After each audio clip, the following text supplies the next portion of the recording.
Hello friends and welcome back to the channel. It is the new year and we are starting off with a banger.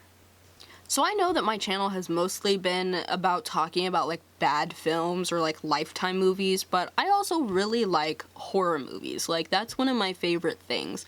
And so I wanted to start off this year talking about a film that I just watched that I've been meaning to watch for a long time, and I'm so glad that I did because it's a really great film, and it's the 2018 film Possum. So I know in the past I've been really bad about not mentioning that there's gonna be spoilers in my reviews or like when I talk about films, so I'm going to try to give you my thoughts about the film and then sort of like get into things that could potentially be spoilers, so, you know, I'll try to warn you this time. So this is one of those films that's not really like plot driven, but more so character driven. And you can definitely tell that this feels like a short story come to life because of how closely we follow our main character. So this film was written and directed by Matthew Holness. I hope I'm pronouncing that correctly because it could be something else, but I feel like it's Holness, right? But you can definitely tell that this is his feature film debut in the best way possible because it very much feels like a first project that has now been brought to life. It very much feels like there was an initial idea and it just spread so beautifully over a specific character and a specific idea. This film stars Sean Armstrong as Philip. He's sort of this disgraced puppeteer who is coming back home to his uncle. They call him his stepfather, but it's his uncle. Like, they call him his stepfather in a lot of summaries of this movie, but it's his uncle. Like, he says it by the end. Anyway. But essentially, Philip has come home and he has this big old bag, literal baggage that he's bringing back to sort of deal with the trauma that he faced as a kid. But we don't really know what that trauma is, we're not really sure what he's dealing with, but we are pretty much following through his eyes as he's trying to unload this baggage and trying to get rid of it. But as most of us know, you can't just like throw away your baggage. You have to open it up and face it, right? And that is essentially what goes on in this film. Again, there's not a lot of like plot to it. There's not a lot that goes on. It's very much we follow him, we're watching him, and he's kind of just going around his hometown, just sort of having weird encounters, and again, trying to get rid of this bag. We also find out very early on that what is in this bag is some sort of puppet, and that puppets are like very much integral to like his personality and his identity. But as we follow Philip through sort of his journey and seeing a lot of things through his eyes without getting much context about what's going on and what has happened, we just know that something bad has happened and that he is carrying something with him. And it's also very clear that his uncle, he calls him Morris. It's spelled like Maurice. I'm going to say Maurice just because it's easier for me to say.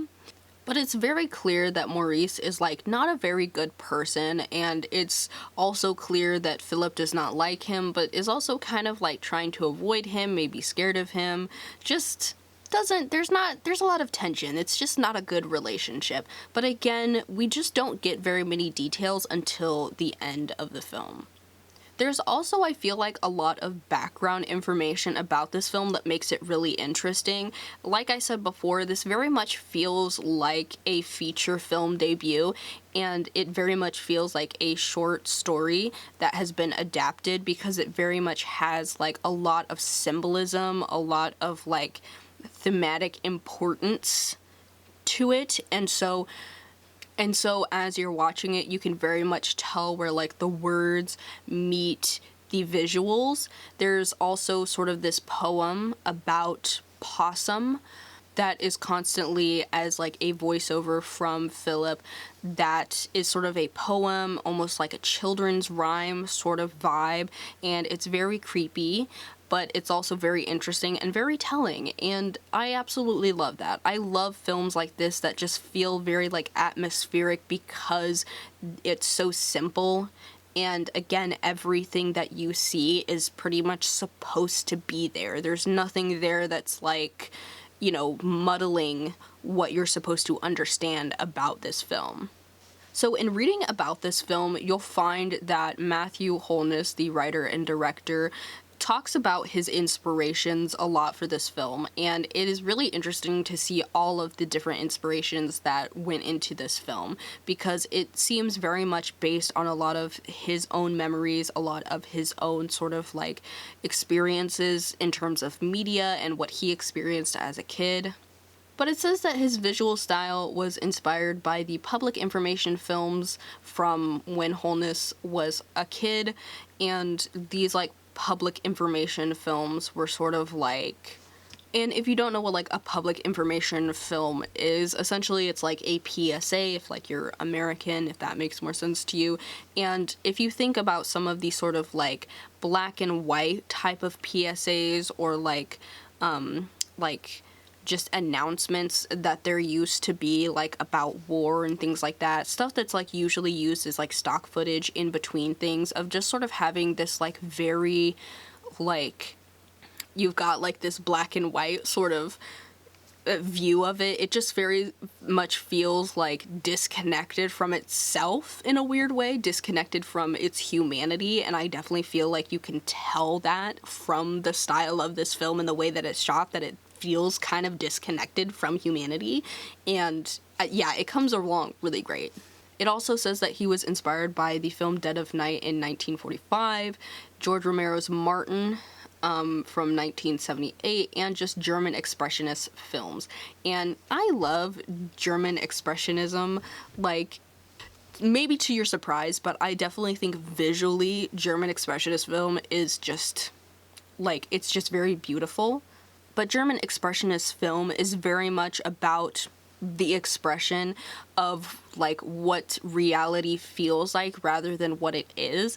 And I think about stuff like Metropolis, that's like probably one of the most like well-known ones that has sort of that style. But even if you think of things like Alfred Hitchcock films, his films are very much inspired by that sort of style of filmmaking. Now obviously his aren't German expressionist films, but they very much have a similar style, and I definitely think that you can tell within this film, especially with how muted all of the colors are, that it has that sort of vibe, as well as just our main actor, Sean Harris. Like, he very much has sort of that, like, early 20s, 30s, and 40s black and white face. Like, the expressions that he makes, especially towards the end of the film, are, like, just so harrowing. And the way that he just is kind of losing the color from his face as the movie goes along, he almost becomes a black and white sort of, if you think of the painting of like the Screaming Man, it very much feels so expressive in that way because of how like little color there is to his face. I especially love films like this that feel like it's a lot of people being given a chance to be an artist.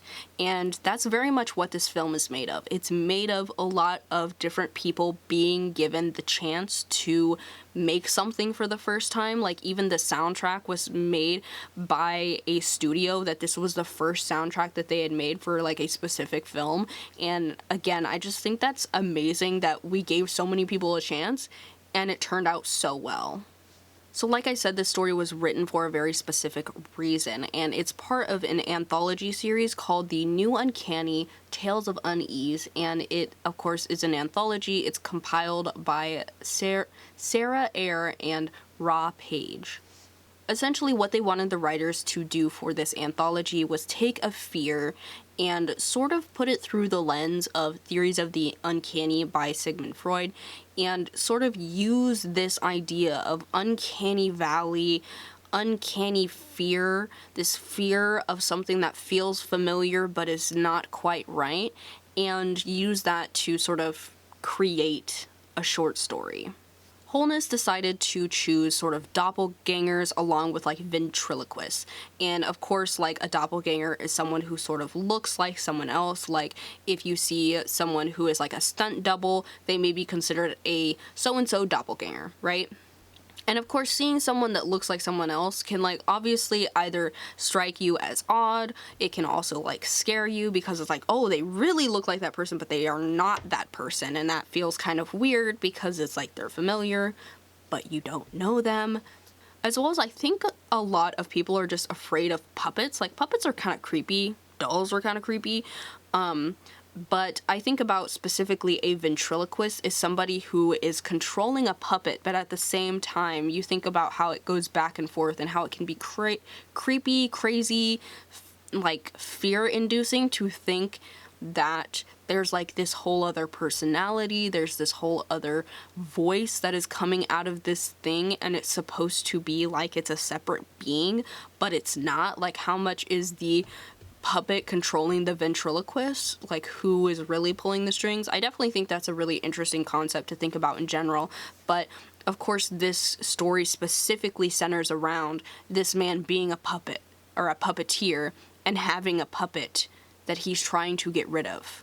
And like I said before, a lot of what's going on in this film, because it is character driven and not so much like driven by the specific plot and like the action that's happening, you'll see that there are a lot of things that are representative of other things. There's a lot of symbolism in this film, and especially with the puppet, the idea of being a puppeteer, someone who's supposed to control the strings, or who's supposed to pull the strings, or someone who is supposed to be in control and sort of not having control over this thing, especially it being part of the baggage, part of something that you used to have control of, but maybe now has taken on a life of its own and trying to regain that control by getting rid of it.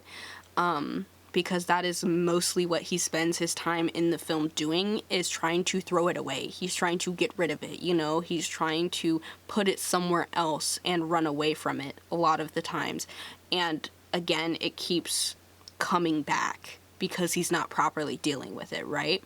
I especially think films like this that have a lot of subtle horror and not like really any jump scares. I found myself only getting like jump scared like in the traditional sense maybe like once or twice. There's no like really loud sounds or anything that would jump scare you. It's just sort of like little things that are actually just natural jump scares, like it being very quiet and then like suddenly hearing a door creak open, like things like that.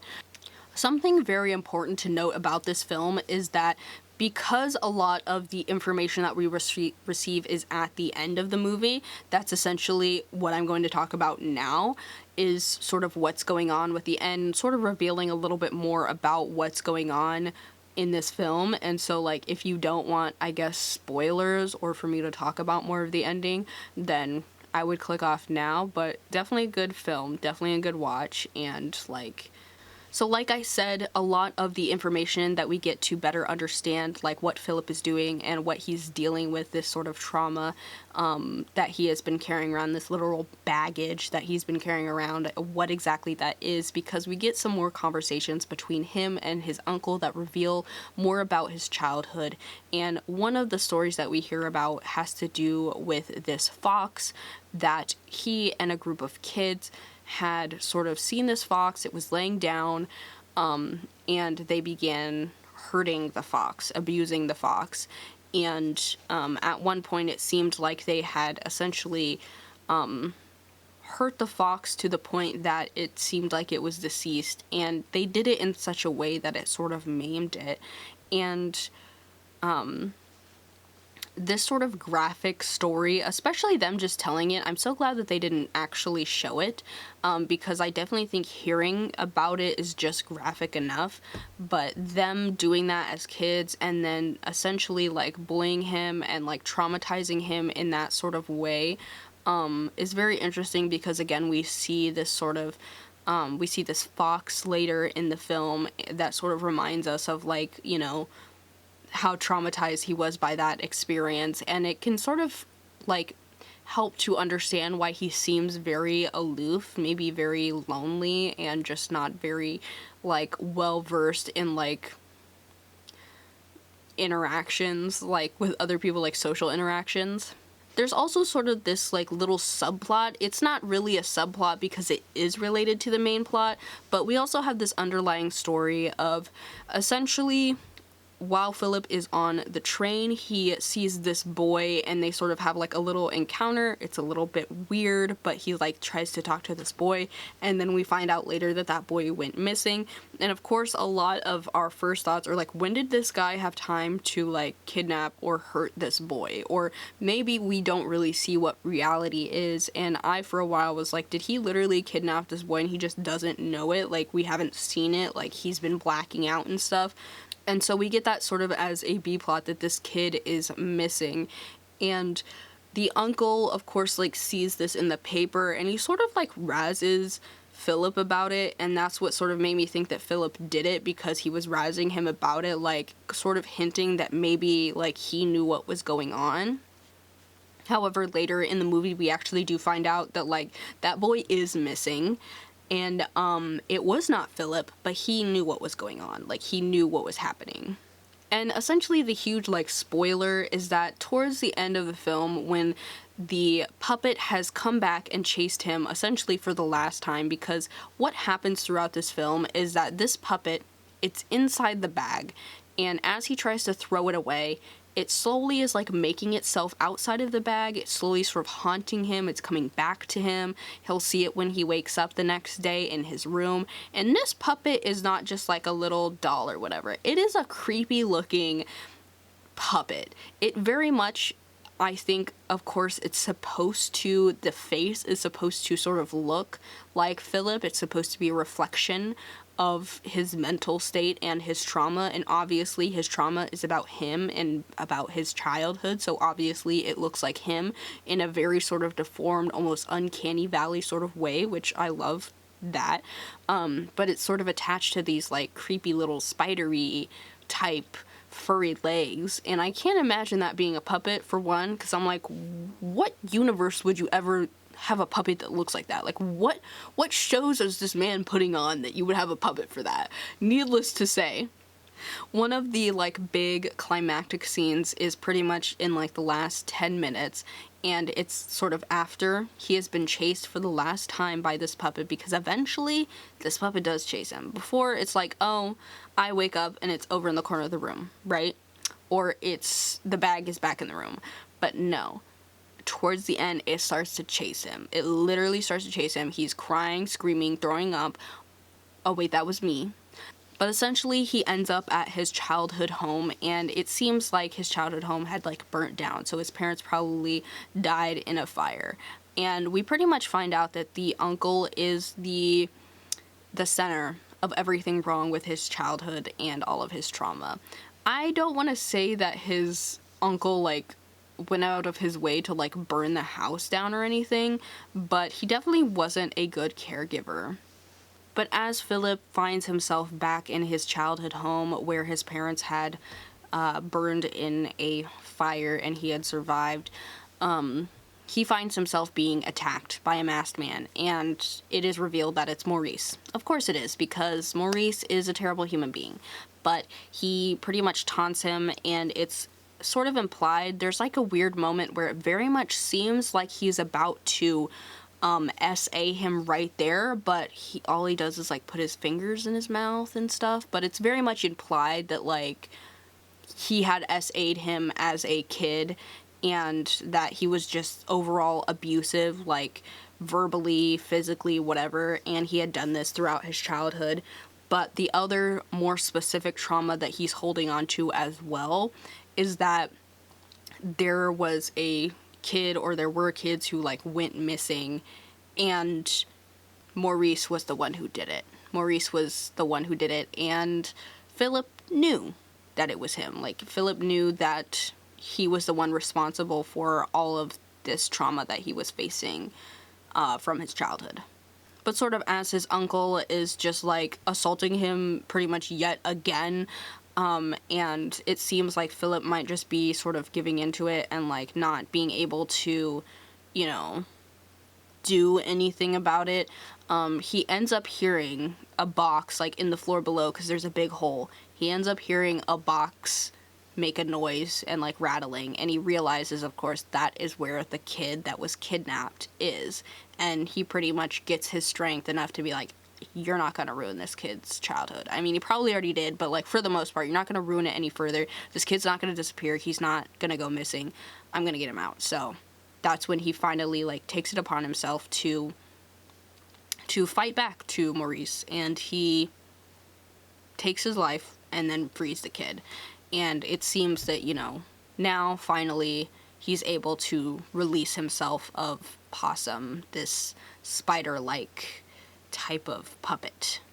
I was definitely on the edge of my seat for, like, those last 10 minutes because it was so intense, and I was, like, so freaked out because, again, this is when we're finding out a lot of the information that we know about Philip and his childhood and what really happened and what he's really been carrying around, because it's very clear that he was carrying around some sort of trauma, but we didn't really know exactly what that was, just that something happened when he was a kid.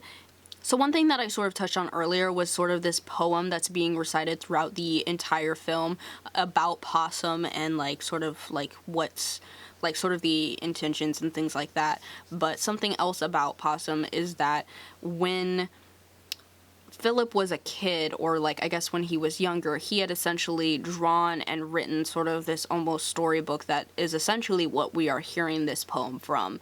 And his uncle Maurice finds it at one point, and it's just, like, very startling for him, and it very much makes him spiral, because I definitely think that Possum has always been this trauma that he's carried around and that he's been aware of. It's not just, like, a trauma that he never expressed in any kind of way. Like, he very much was expressing it through drawings and through, like, making this, like, very symbolic connection between Possum and his trauma. And so his uncle reading that and sort of laughing at it was very much his uncle reading it and laughing at Philip and laughing at the trauma that he had caused him. So there was one main, like, lingering question that I had by the end of the film, and it was more actually towards the beginning of the film that I had this question, was, like, how he became a disgraced puppeteer, like, what he did. I don't know if he had, like, hurt somebody else, or if he was just, like, bad at his job. Yeah, it's, like, not really, like, specifically mentioned how he lost his job as a puppeteer, just that we know that, like, Maurice, like, makes fun of him for losing his job. But I really would like to know, like, what happened, or, like, if it was related to him doing something to somebody or accused of something like that, because I definitely think that that would sort of shine a light on, like, how he's, like, dealing with his trauma and, like, you know, sort of what's going on there. But that's just, like, my personal thought about it, is, like, what I want to know, even though it doesn't really change, like, the film to know what that is. So something that I didn't touch on is the phrase possum, or to play possum. I think it's a really interesting point to make about this movie, because of course the name is Possum, but also the idea of playing possum is essentially this idea of playing dead or just lying down and taking what happens to you. And that's essentially what Philip has been doing his entire life. Like, the kids with the Fox situation is him literally just, like, letting a traumatic situation happen to him and not fighting back, as well as, like, what his uncle did to him and him just taking that and literally not telling anyone. And I guess it's just continuation of him, like, just taking whatever happens to him and sort of feeling this helplessness to his trauma. And I definitely think that that's, like, a good correlation between the idea of a possum and, like, the name of his trauma being Possum. But that's pretty much all that I have to say about Possum. I definitely think this is just, like, an amazing film if you are willing to sit through it. It's only 85 minutes, like, it's not even an hour and a half, so it's not a super long watch, but it can definitely feel slow. So if you don't have a very long attention span, you might not be able to sit through it. But it's definitely a good watch, and it has some amazing, scary, horrific moments that definitely leave you feeling like you have a lot to think about. And so I really enjoyed this film, and I think it's a great way to start off the year. Like, I definitely think I'm going to be getting more into talking about psychological thrillers and horrors this year. So if you're interested in like more movies talking about, or me talking about more movies in that subject, then like definitely stick around. I will still be doing like and talking about like Lifetime movies or bad movies. I love film in all capacities, so I do like to talk about a wide range of films. So, you know, you may be interested, you may be not. I don't know. Either way, I hope you guys enjoyed this video. Don't forget to like and subscribe, and I'll see you guys next week for the next episode of the podcast.